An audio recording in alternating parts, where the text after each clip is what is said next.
یہ کون سا جذبہ تھا کہ حضرت ابراہیم علیہ السلام کو حکم ہوتا ہے کہ اپنی بیوی ہاجرہ کو اور چھوٹے بچے اسماعیل کو بیابان جنگل میں چھوڑ کر چلے آؤ. ابراہیم علیہ السلام اپنی بیوی ہاجرہ کو اس بچے کو لے کر جا رہے ہیں.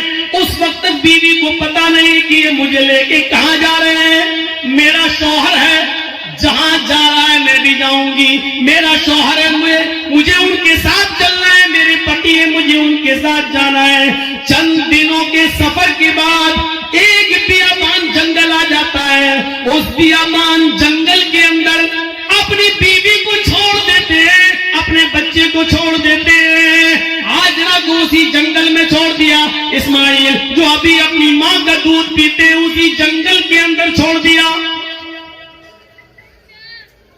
تھوڑی دیر بیٹھتے ہیں, سستاتے ہیں اور پھر وہاں سے جانے لگتے ہیں. اس منظر پر ذرا غور کیجئے میرے ساتھیوں, یہ منظر ہمیں کچھ اور بتاتا ہے. اس بیابان جنگل میں چھوڑ دیا.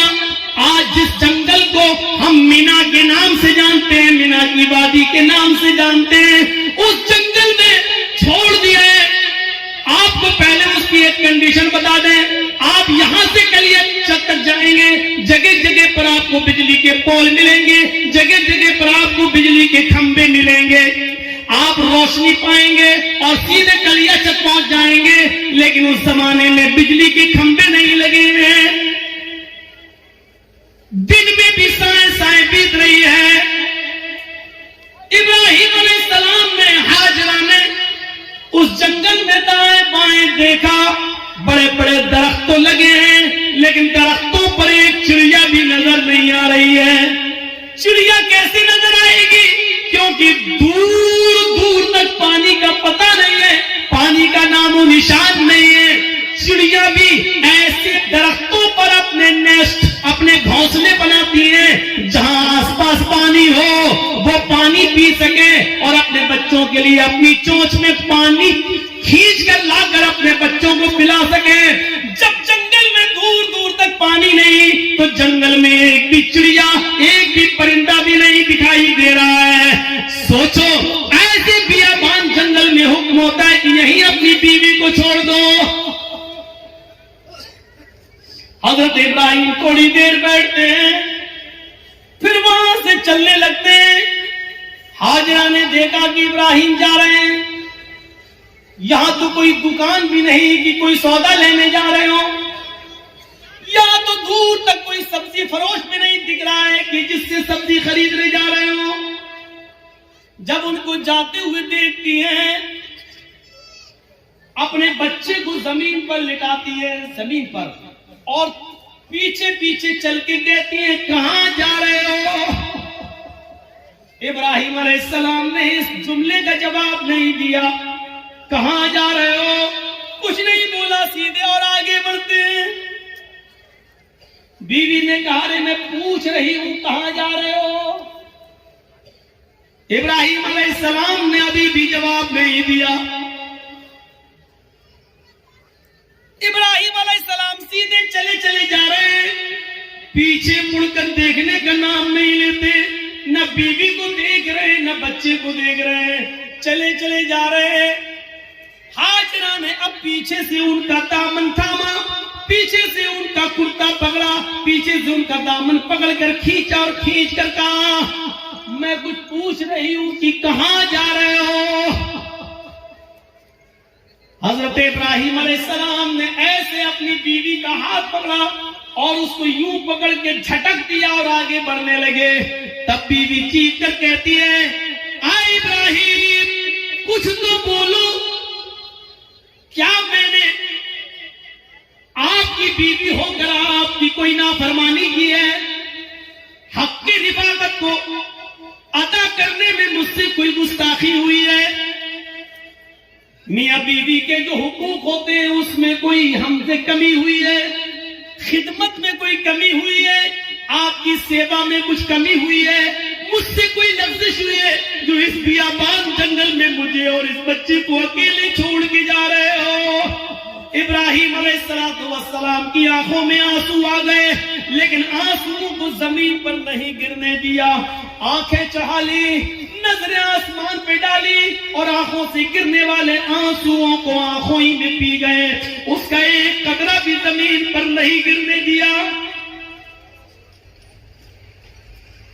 پھر اس کا بھی جواب نہیں دیا، آگے بڑھتے گئے، جب اس کا بھی جواب نہیں ملا تو ہاجرہ ایک جملہ کہتی ہے، اے ابراہیم جا رہے ہو تو جاؤ، لیکن یہ بتاؤ کہ کب آؤ گے؟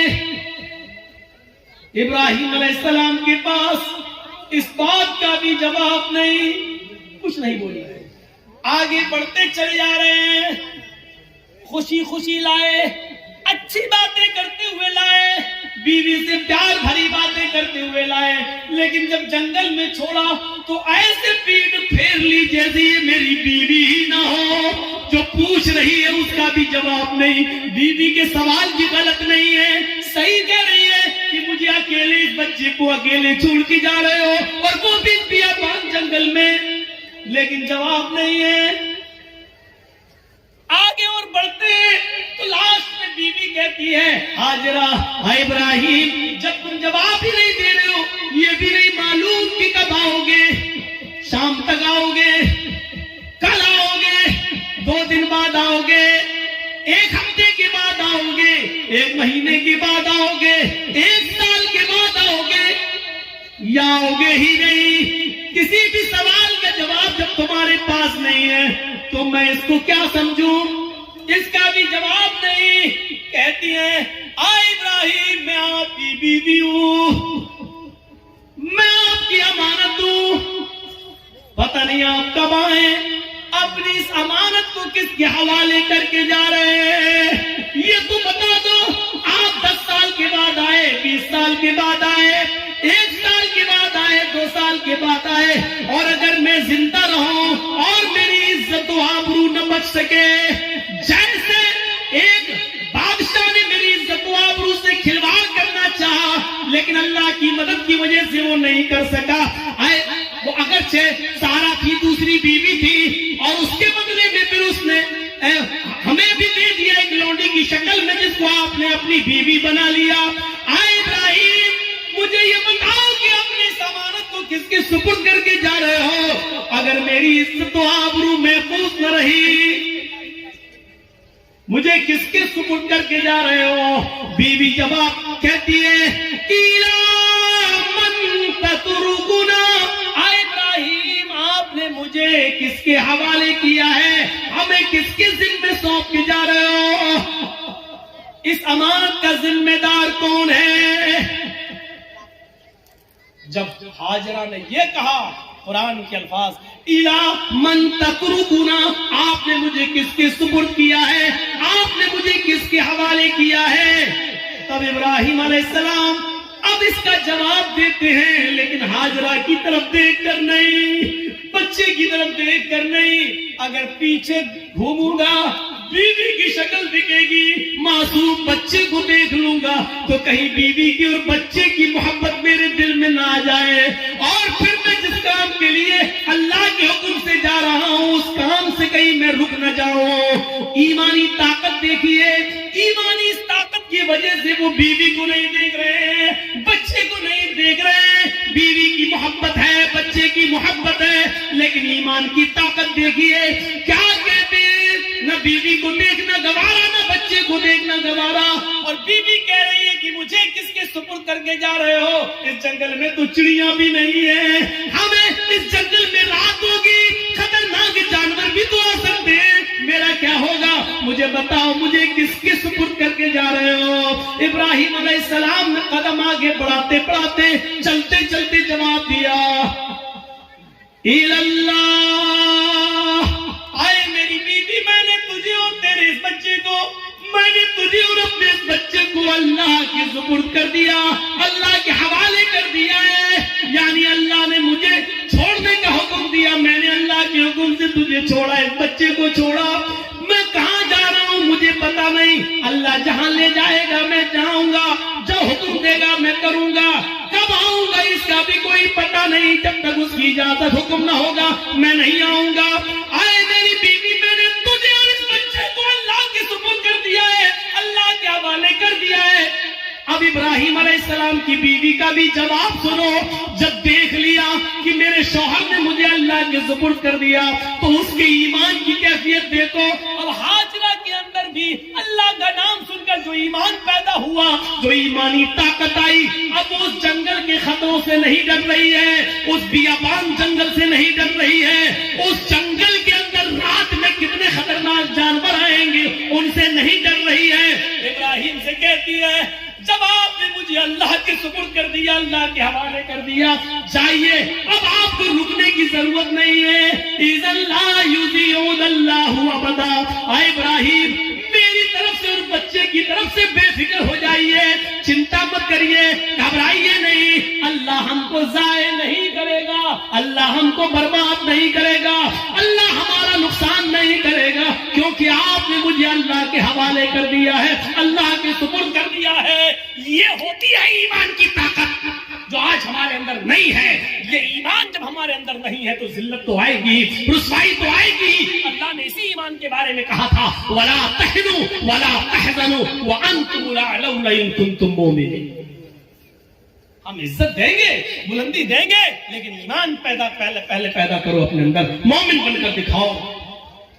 ہاجرہ نے مومنہ بن کر دکھایا، ابراہیم نے مومن بن کر دکھایا تو اللہ کی مدد بھی آئی اور بلندی بھی ملی۔ اب دیکھو اللہ کی مدد کیسی آتی ہے جب ایمان ان کے اندر پیدا ہو گیا۔ ابراہیم نے اپنے ایمان کا حق ادا کیا، ہاجرہ نے بھی ایمان کا حق ادا کیا۔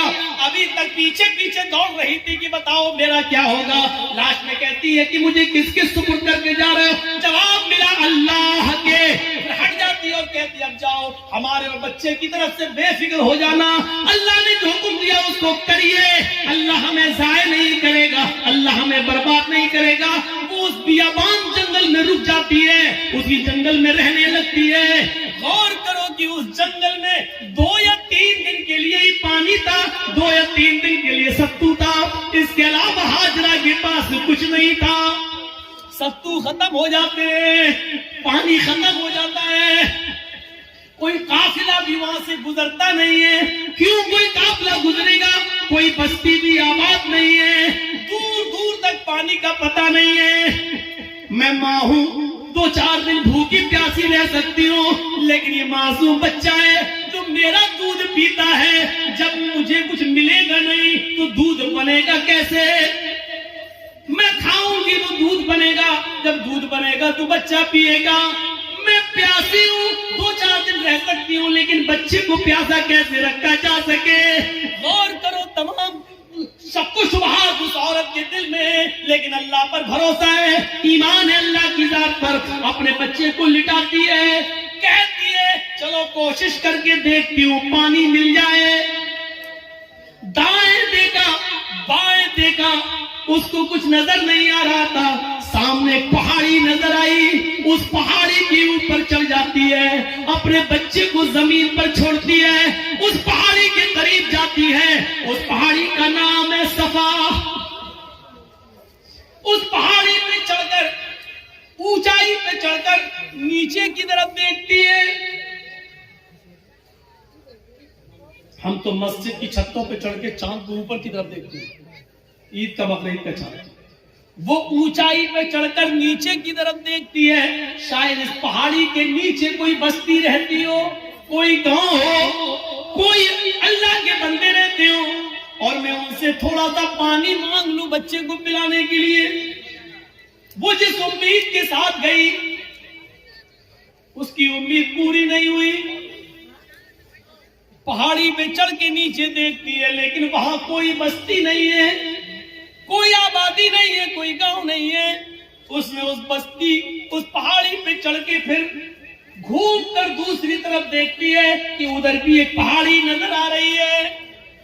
چلے اس پہاڑی کے اوپر چڑھ کے دیکھے، شاید ادھر پانی ملتا ہو، یا اس بستی کے، اس پہاڑی کے نیچے کوئی بستی آباد ہو۔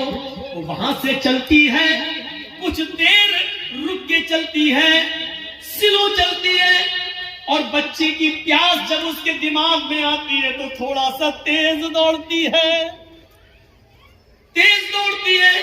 پھر تھوڑا سا سلو ہوتی ہے، وہ 2-3 بار تیز دوڑتی ہے، 2-3 بار سلو دوڑتی ہے، صفا سے مروہ جاتی ہے، لیکن مروہ جانے کے بعد بھی اس کو کوئی بستی نظر نہیں آتی۔ اب اس کو معلوم ہے نہ صفا کے نیچے کوئی بستی ہے، نہ مروہ پہاڑی کے نیچے کوئی بستی ہے، لیکن بچے کی پیاس جب دیکھتی ہے تو بار بار جاتی ہے، شاید کوئی آنے والا آدمی مل جائے، کوئی قافلہ مل جائے، میں کسی سے پانی کی چند گھونٹ مانگ کر بچے کو پلا دوں۔ بچہ انگوٹھا اپنے منہ میں رکھ کے چوس رہا ہے۔ حدیث کی کتابیں کہتی ہیں صفا اور مروہ کے دوڑ کر ہاجرہ نے 7 چکر لگا لیے، صفا سے مروہ 1، مروہ سے صفا 2، صفا سے مروہ 3، مروہ سے صفا 4، صفا سے مروہ 5، مروہ سے صفا 6، اور پھر صفا سے مروہ 7۔ پھر مروہ سے صفا پر نہیں آئی، 7 چکر لگا کر نا امید ہو گئی کہ اب پانی نہیں ملے گا، تو اپنے بچے کے پاس آ کر بیٹھ گئی، نظریں آسمان پہ ڈالی۔ الہ العالمین، تجھے معلوم ہے، تو سب کچھ جانتا ہے، تیری ذات سے کوئی چیز چھپی ہوئی نہیں ہے۔ 3 دن پہلے جب میرا ہسبینڈ، میرا شوہر جا رہا تھا، میں نے اس سے پوچھا مجھے اور اس بچے کو کس کے حوالے کر کے جا رہے ہو؟ اس نے کہا اللہ، اللہ کے حوالے۔ الہ العالمین، میرا پتی مجھے تیرے سپرد کر کے گیا ہے، اس بچے کو تیرے سپرد کر کے گیا ہے، میں نے بھی یقین دلایا اللہ مجھے ضائع نہیں ہونے دے گا۔ الہ العالمین، میں نے آج تک اپنے پتی کی امانت میں خیانت نہیں کی ہے، میرے پتی کا یہ بیٹا، میرا یہ بچہ آگے چل کر دین کی خدمت کرے گا، میں نے دین کے لیے وقف کر دیا ہے۔ اے اللہ، میرے اس بچے کے لیے غذا کا انتظام فرما دے، پانی کا انتظام فرما دے۔ دل سے جو آہ نکلتی ہے وہ اثر رکھتی ہے، پر نہیں طاقت پرواز مگر رکھتی ہے۔ اوپر سے اللہ رب العالمین نے جبریل کو حکم دیا، اے جبریل کیا دیکھ رہے ہو؟ میری بندی مجھے پکار رہی ہے اور میرا بندہ ابراہیم ان دونوں کو، اسماعیل اور ہاجرہ کو میرے سپرد کر کے گیا ہے، اگر میرے سپرد کرنے کے بعد بھی یہ دونوں بھوکے اور پیاسے مر گئے تو پھر دنیا سے وشواس اٹھ جائے گا، پھر ایمان کس کے اندر پیدا ہوگا؟ آئے جبریل، جاؤ، جس جگہ اسماعیل ایڑیاں رگڑ رہے ہیں اسی جگہ پر تم اپنا پر مارو اور پھر میری قدرت کا کرشمہ دیکھو۔ جبرائیل آئے اور اسی جگہ پر مارا اور پانی کا چشمہ اسی جگہ پھوٹ گیا۔ ابراہیم، ہاجرہ نے دیکھا کہ پانی کا چشمہ نکل گیا تو وہ روکنے لگی، پانی ہے وہ بہہ رہا ہے، وہ روک رہی ہے، ادھر نہ چلا جائے، ادھر نہ چلا جائے، وہ سمجھ رہی تھی شاید ابھی یہ تھوڑی دیر کے لیے بند ہو جائے گا، تو سمیٹ